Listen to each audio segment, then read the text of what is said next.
Hello guys, how are you.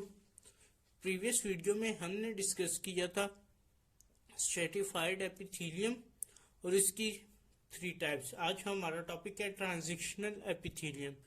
ये भी stratified epithelium की टाइप है, ये टाइप नंबर 4 है।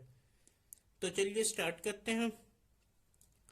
Transitional epithelium, this is a special type of stratified epithelium. ये स्ट्रेटिफाइड एपिथेलियम की स्पेशल टाइप है that lines in the lower urinary tract. ये लोअर यूरिनरी ट्रैक्ट में होती है। This epithelium is also known as urothelium. इसे हम urothelium भी कहते हैं क्योंकि ये यूरिनरी ट्रैक्ट में होती है। Is specially designed to withstand stretch produced by the distension of the urinary passage. Distension कहते हैं स्ट्रेच को। ये इस तरह से डिजाइन की गई है नेचुरली कि अगर इसमें हमारा यूरिनरी ब्लैडर फुल हो तो तब भी ये सरवाइव कर जाती है, और अगर खाली हो तो तब भी ये वो फिर फोल्ड हो जाती है। Urine due to the collection and storage of the urine is till is voided. The transition epithelium is also specialized to prevent। Second इसका जो फीचर है ये प्रिवेंट करता है किस चीज को, diffusion of the urine back into tissue of the urinary track and thence into the blood stream. इसका जो सेकंड फंक्शन है ये प्रिवेंट करता है कि जो हमारे बॉडी में एक जगह यूरिनरी ब्लैडर में यूरिन इकट्ठा हुआ है, अकोमुलेट हुआ है, वहां से वो बैक इनटू रिवर्स होके टिश्यू में ना चला जाए और टिश्यू से ब्लड में ना चला जाए। तो ये इस चीज को प्रिवेंट करता है। अगर किसी बंदे को ट्रांजिशनल एपिथेलियम में इश्यू होगा तो उसका तो जो ट्रांजिशन एपिथेलियम होगा वो उसका जो यूरिन को टिश्यू में ले जाएगा, टिश्यू से ब्लड में ले जाएगा, फिर डिजीज कंडीशन होती है, वो पैथोलॉजिकल कंडीशन होती है। तो हमारा ये जो नॉर्मल ट्रांजिशनल एपिथेलियम होता है ये प्रिवेंट करता है इस चीज को। द यूरोथेलियम लाइंस, ये कहाँ कहाँ पे होता है, renal calyces, renal pelvic, ureters, urinary bladder and proximal part of the male and female as well as female urethra। तो ये इन जगह पे पाया जाता है calyces, renal pelvic, third number is ureter, fourth number is urinary bladder and fifth number is proximal part of the male as well as female urethra। अगर हम इसके स्ट्रक्चर की बात करें तो ट्रांजिशन एपिथेलियम का जो स्ट्रक्चर है इसे स्टडी करना चाहें तो इसे का बेस्ट ऑप्शन जो है इसे अंडर माइक्रोस्कोप ले जाएं तो इसे क्रॉस सेक्शन कर दें। इसका जो इसकी बाउंड्री वॉल है, यानी कह सकते हैं जो यूरिनरी ब्लैडर की वॉल है, इससे इसे स्टडी करते हैं। It is to be noted है जब हम ये करेंगे माइक्रोस्कोप स्ट्रक्चर में, special type of multi laminar epithelium varies greatly. जो हमें नजर आएगा वो मल्टी लेमिनर एपिथेलियम नजर आएगा जो चेंज हो रहा है greatly according to the state of distension of the urinary bladder. तो ये वो चेंज हो जाता है अकॉर्डिंग टू सिचुएशन कह सकते हैं, अकॉर्डिंग टू शेप कह सकते हैं। तो अब हम इसमें डिस्कस कर लेते हैं जो उनमें चेंजिंग आती है। एक इनकी नॉर्मल होती है जिसमें ये कॉन्ट्रैक्ट कर जाता है, एक जो होती है जिसमें जब हमारा यूरिनरी ब्लैडर फुल होता है तो ये एक्सटेंड कर देता है, स्ट्रेच कर जाता है। तो पहले डिस्कस कर लेते हैं अनडिस्टेंडेड यानी कॉन्ट्रैक्टेड है। यूरिनरी ब्लैडर में ये जो है हमारे पास urothelium appear to consist of 6 और मोर लेयर। जब ये कॉन्ट्रैक्ट होगा तो हम इसकी जब कॉन्ट्रैक्ट फॉर्म में इसको हम अंडर माइक्रोस्कोप एग्जामिनेशन करेंगे तो हमें ये चीज नजर आएगी कि इसमें 6 और मोर 6 या 6 से ज्यादा लेयर्स हैं जो अब इसमें जो इसकी बेजल लेयर है उसमें क्यूबॉइडल सेल्स हैं। इसकी जो मिडल वाली लेयर्स हैं, कुछ लेयर्स होती हैं 3-4, उसमें पॉलीगोनल सेल्स हमें अपीयर होंगे। जो मोस्ट सुपरफिशियल लेयर्स है, सबसे बाहर वाली लेयर है, ठीक है, उसमें जो होगा लार्ज डोम शेप्ड सेल होंगे, जिसका सेकंड नाम है अम्ब्रेला सेल। अगर हम अम्ब्रेला सेल के स्ट्रक्चर की बात करें, ये हाईली कॉन्वेक्स होते हैं, एपिक्स और बल्ग होते हैं इनटू ब्लैडर कैविटी में। Some of umbrella cell contain 2 nuclear. और कुछ, अगर हम इस अम्ब्रेला सेल के न्यूक्लियस की बात करें, कुछ सेलों में 1 न्यूक्लियस होता है और कुछ में 1 से ज्यादा होता है, मीन 2 न्यूक्लियस होते हैं। अगर हम इसके दूसरी तरफ बात करें, ये हमने कॉन्ट्रैक्ट फॉर्म की बात की है, अभी हम रिलैक्स फॉर्म भी कह सकते हैं, स्ट्रेच फॉर्म की बात कर लेते हैं। अगर हम स्ट्रेच फॉर्म की बात करें, जिसे हम डिस्टेंशन भी कहते हैं, distension of the urinary bladder stretch and flattens the epithelium. जबकि यूरिनरी ब्लैडर डिस्टेंशन होगा, स्ट्रेच होगा और फ्लैट हो जाएगा epithelium in the fully distended.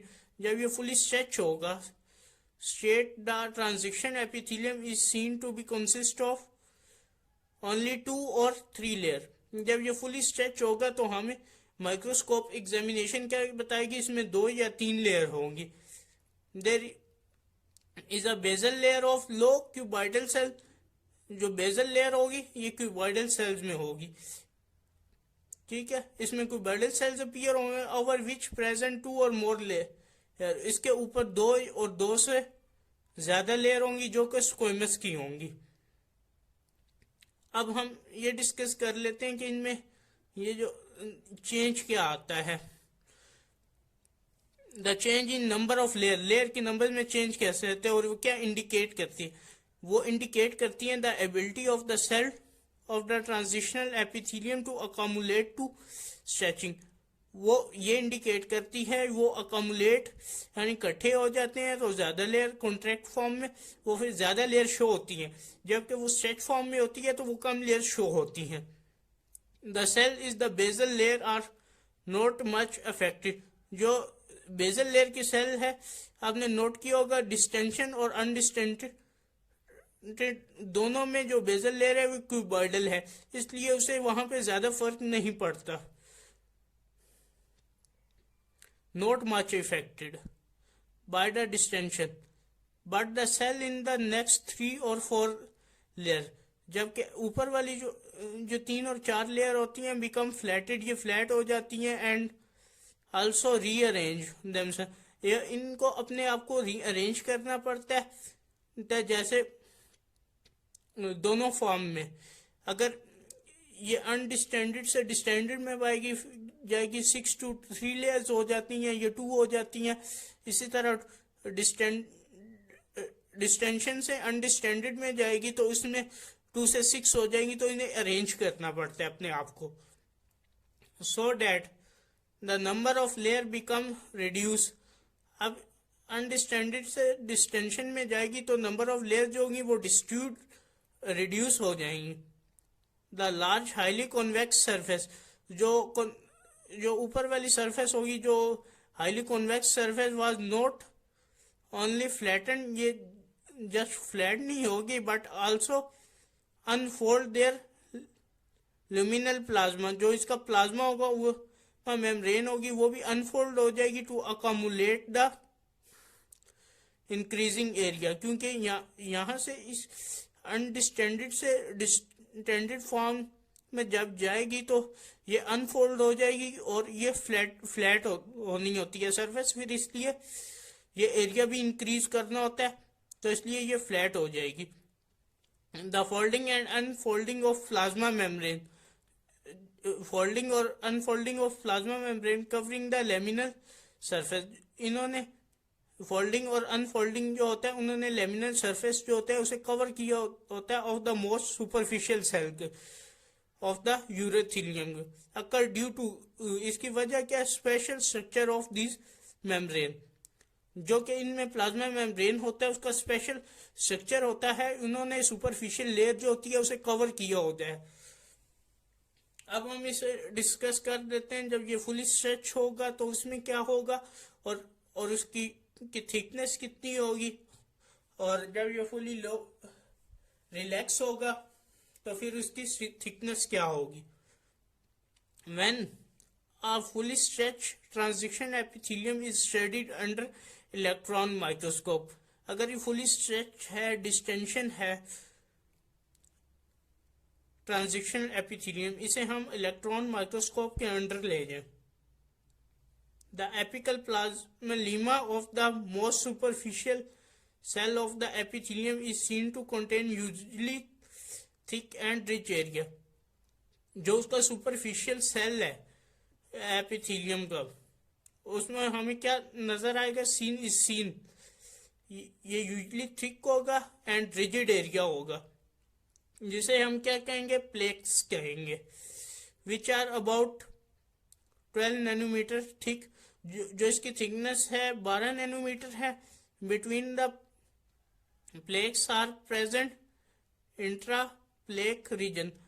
अब इन प्लेक्स के दरमियान जो रीजन है, जब ये स्ट्रेच होगा, एक चीज खींची जा रही है तो उसमें कोई जगह, खाली जगह प्रोड्यूस हो जाएगी, उस जगह को क्या कहेंगे, inter plaque region of normal flexible cell membrane, ये इसका नेम होगा। अबाउट 8 नैनोमीटर इन थिकनेस, जो कि थिकनेस में 8 नैनोमीटर होगा। अब माइक्रोफिलामेंट्स भी इसमें नजर आ जाते हैं। Microfilaments are seen to be extended from inner surface of the plaques, जो माइक्रोफिलामेंट भी नजर आते हैं एक्सटेंडेड फॉर्म में inner surface of the plaques into cytoplasm of the cell के साइटोप्लाज्म में। अब हम इसके बाद इसकी रिलैक्स की बात करते हैं। जब ये रिलैक्स फॉर्म में होगा, in the relax bladder the luminal plasma membrane of the superficial side undergoes folding। जब ये रिलैक्स में होगा तो ये क्या करेंगे, जो इसकी जो सुपरफिशियल सरफेस है वो फोल्ड हो जाएगी एंड प्लेक इन्वेजिनेट हो जाएगा, अंदर की तरफ मुड़ जाएगा इनटू साइटोप्लाज्म में of the cell. These the invaginated plaque, जो इन्वेजिनेटेड प्लेक्स है, remain temporary stored in the cytoplasm. ये टेम्परेरी जो है साइटोप्लाज्म में स्टोर हो जाएंगे। साइटोप्लाज्म कहते हैं सेल के अंदर जो कुछ होता है ऑफ द सरफेस सेल, जिसके हम एज अ फ्यूजिफॉर्म वेजिकल, यानी ये जो कह रहा है, जो इन वेजिनेटेड प्लेक्स होंगे ये टेम्परेरी स्टोर हो जाएंगे cytoplasm of the surface cell of fusiform vesicle. However lumina of these vesicle, जो इन वेजिकल का ल्यूमिना है, remain it continuously with the exterior of the cell, ये एक्सटीरियर के साथ रिमेन होगा। As the urinary bladder undergo distension, और जब ये तब तक आपस में ये अंदर रहेगा जब तक जो हमारे यूरिनरी ब्लैडर में यूरिन अक्यूमुलेट नहीं हो जाता, और तब तक ये अनडिस्टेंडेड फॉर्म में रहेगा। उस जब यूरिन आ जाएगा ये चला जाएगा डिस्टेंशन फॉर्म में। द स्टोर करेगा यूरिन को। प्लेक्स अनफोल्ड, जो प्लेक्स इन्वेजिनेट हुए थे वो अनफोल्ड होंगे, दोबारा से रिमर्ज होंगे, रीअरेंज होंगे, उसके बाद दोबारा ये स्ट्रेच फॉर्म में या डिस्टेंशन फॉर्म में ट्रांजिशनल एपिथेलियम चला जाता है। इसका लास्ट पॉइंट रिमेनिंग है, ये आप देख लें।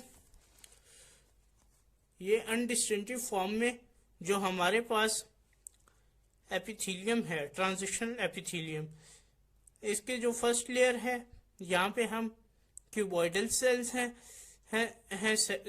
सेकंड टू लास्ट लेयर की तरफ अगर हम जाएं तो सेकंड में हमारे पास पॉलीगोनल सेल्स आ जाएंगे, फिर यहाँ पे बल्क टाइप सेल्स आ जाएंगे, डोम शेप जिसे हम अम्ब्रेला सेल कहते हैं। ये अनडिस्टेंशन फॉर्म। आगे हम चलते हैं। Of the epithelium increase the result of stretching. जब ये स्ट्रेच होगा तो अपना एरिया भी बढ़ा देगा। द माइक्रोफिलामेंट, जो माइक्रोफिलामेंट्स हमें स्ट्रेच फॉर्म में नजर आ रहे हैं, attach to the plaques provided structure supporting during the folding and unfolding stretch. जो इसमें माइक्रोफिलामेंट्स होंगे वो भी अपीयर होना शुरू हो जाएंगे, जो इन्वेजिनेट हो गए थे। Transition epithelial lining of the excretory urinary passage make impermeable barrier. जो ट्रांजिशनल एपिथेलियम की लाइनिंग है, एक्सक्रीटरी यूरिनरी पैसेज जो होते हैं वो बनाते हैं इम्परमिएबल बैरियर। ये इम्परमिएबल बैरियर क्या है? विच prevent the urine from passage into epithelium or beyond into underlying tissue. This barrier function, अब इस बैरियर का फंक्शन क्या है? Of the urothelium depend upon two special feature. ये दो स्पेशल फीचर पे इसके के बैरियर का फंक्शन डिपेंड करता है of the cell. The most superficial layer, जो सुपरफिशियल लेयर है एपिथेलियम की, the luminal plasmalemma of these cell is impermeable to salt and water।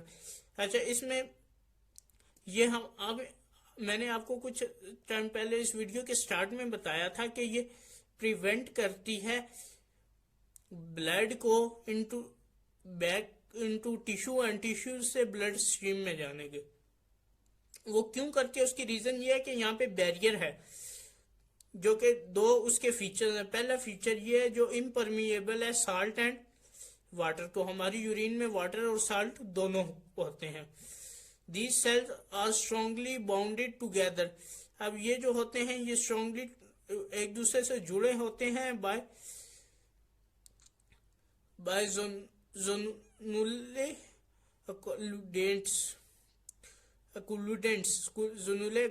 And multiple desmosomes के जरिए, which prevent the paracellular leakage of urine. जो कि leakage of, अब इसमें ये सेल बहुत ज्यादा टाइट होते हैं। इस टाइटनेस होने की वजह क्या होती है कि जब अगर यूरिन हमारा कोशिश भी करता है back into tissue and tissue to blood stream, second step back into tissue में जाने की, ये इतने टाइटेड होते हैं कि ये उन्हें जाने से प्रिवेंट करते हैं। तो गाइज आज के टॉपिक में इतना ही। नेक्स्ट वीडियो में हम डिस्कस करेंगे सीडोफाइट कॉलमनर एपिथेलियम और इसके टाइप्स।